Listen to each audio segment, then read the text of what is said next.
katanya itu ya menyinggung warga Jogja banget. Di akun saya sendiri juga bukan warga Jogja asli.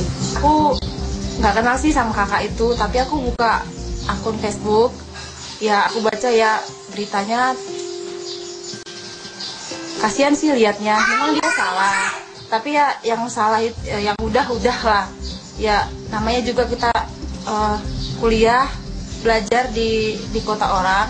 Ya kita sebagai pendatang harus saling mengerti lah, nggak usah harus gimana ya.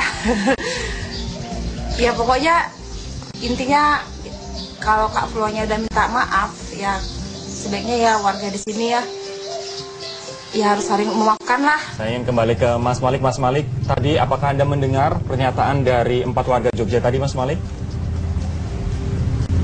Nggak begitu jelas, tetapi ya.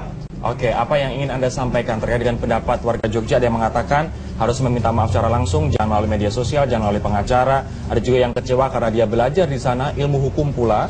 Kemudian ada yang mengatakan sudahlah, toh dia juga sudah minta maaf begitu. Oke, saya akan mulai menanggapi dari yang mau yang mana dulu ini? Bisa dari yang seharusnya meminta maaf secara langsung. Oke, minta maaf secara langsung. Pada saat itu kami tidak dapat menghadirkan klien kami karena kami mendapat ancaman kekerasan fisik, baik melalui SMS maupun melalui telepon. Jadi kami tidak berani karena khawatir terjadi hal-hal yang tidak diinginkan. Akhirnya kami berinisiatif bahwa saya sendiri yang turun tangan mewakili klien kami untuk minta maaf. Apabila keadaan itu memungkinkan klien kami untuk hadir minta maaf secara langsung, maka kami siap sebagaimana yang sudah dilakukan kemarin. Oke, kemudian terkait dengan kekecewaan, kemudian sudahlah ini toh Florence sudah minta maaf. Apa yang ingin Anda tanggapi dari pernyataan warga ini, Mas? Saya sangat berterima kasih kepada warga Jogja yang telah bersedia berusaha hati memaafkan klien kami, seperti itu. Oke, saya sekarang akan menyapa Kabid Humas Polda DIY Ibu Ani Pujiastuti, AKBP. Ibu Ani, selamat pagi, Bu. Selamat pagi, Mas Rory. Ibu Ani, dari pengacara mengatakan keberatan dengan penahanan ini dikarenakan tidak menandatangani BAP adalah hak dan juga dia tidak setuju apabila tidak kooperatif. Alasan dari penahanan ini apa, Bu? Ya, jadi alasan dari penahanan Adik Florence adalah yang pertama adalah untuk kepentingan penyidikan, Mas. Kemudian subjek hukum ancaman pidana di atas 5 tahun.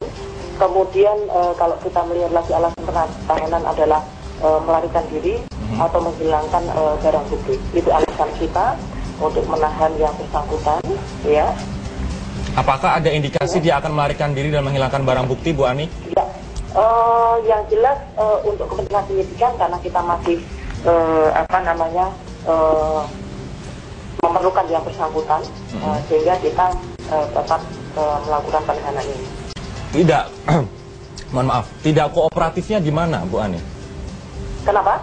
Tidak kooperatifnya di mana?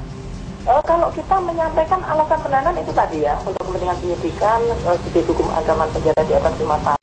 Barang bukti yang kita cita, ini ada print-out capture dari status akun media sosial milik tersangka, kemudian dengan Apple iPhone 5C.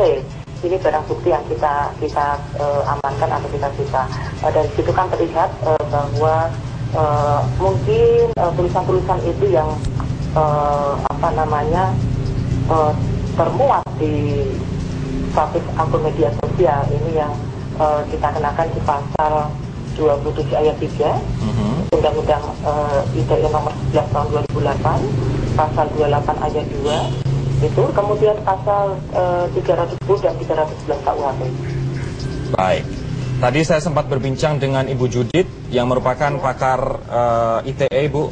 Kemudian menurut Ibu Judit pasal 27 ini tidak hanya flow sebenarnya, namun semua orang yang dengan sengaja mendistribusikan apa yang disampaikan oleh orang lain yang membuat aroma permusuhan, kemudian perselisihan kebencian ini juga bisa dijerat. Dan permusuhan individu. Betul. Apakah setuju dengan pendapat ini, Bu? Kalau misalnya setuju, kenapa orang lain juga tidak diproses begitu loh? Ya, yang jelas ini kan kita masih berlanjut, Mas. Untuk memeriksa saksi, Mas Rory, ini kan masih berlanjut. Tidak hanya 2 yang baru kita periksa, tetapi masih berlanjut. Tidak menutup kemungkinan kita juga akan nantinya minta keterangan dari saksi ahli. termasuk saksi ahli dari ITE. Baik, baik Ibu Ani, terima kasih atas keterangan Anda pagi hari ini, kami sangat menghargainya. Nanti saya akan, terima kasih Bu, selamat pagi. Nah, saya akan kembali dengan pertanyaan ke Ibu Judit. Tadi dikatakan bahwa 15 LSM tidak bisa mewakili Yogyakarta, tidak memiliki hak hukum untuk mengatasnamakan Yogyakarta. Tapi bukankah masyarakat juga memiliki hak untuk mengajukan gugatan ke kepolisian atau laporan ke kepolisian? Nanti saya akan tanyakan itu.